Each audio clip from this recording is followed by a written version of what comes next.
Drejtori i Bibliotekës së Tetovës ka bërë publike vendimin e gjykatës themelore Tetov në lidhje me procesin gjyqësor të iniciuar ndaj Liridon Disha për shpifje dhe akuza të pabaza. Pajaziti përmes një shkrimi në Facebook shkruan se gjykata konfirmoi se akuzat ishin të pavërteta, duke parashtruar pyetjen se a mund të kompenzohet me të vërtet një reputacion i dëmtuar.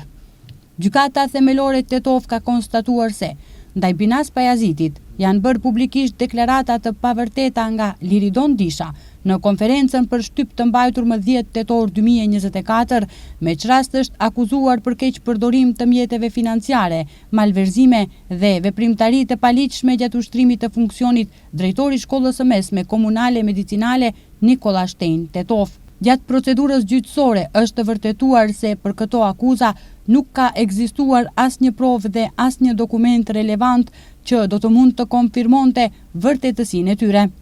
Gjykata e Tetovës ka ngarkuar Liridon Dishën që të paguaj shumën prej 2.000 denareve si dëm jo material, kurse shuma e kërkuar prej 180.000 denareve është refuzuar si e pabas.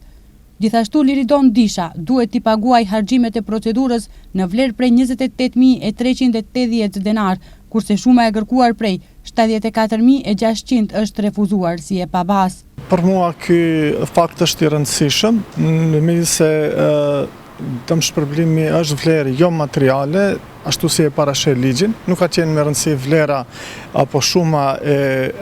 vendimit që ka sjellë gjyqi, po pavarësisht kësaj do nisur për asaj se ai nuk e pa në asnjë moment të reflektoj dhe të kërkoj falje në një moment të caktuar, dhe unë kam qenë i detyruar që ta inicoj dhe të vazhdoj procedurën deri në gjykatën e apelit.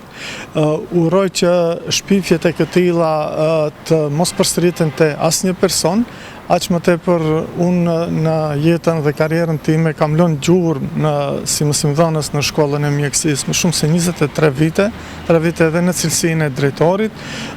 Kam ndërtuar mundin, karrierën time, dignitetin, personalitetin tim me shumë mund, me shumë sakrifica, dhe të del një person dhe të njollos dhe të baltos personalitetin tim ka qenë jashtëzakonisht e vështirë edhe për mua, për familjarët e mi, miqët dhe shokët, dhe uroj që kjo mos përsëritet ndaj askujt.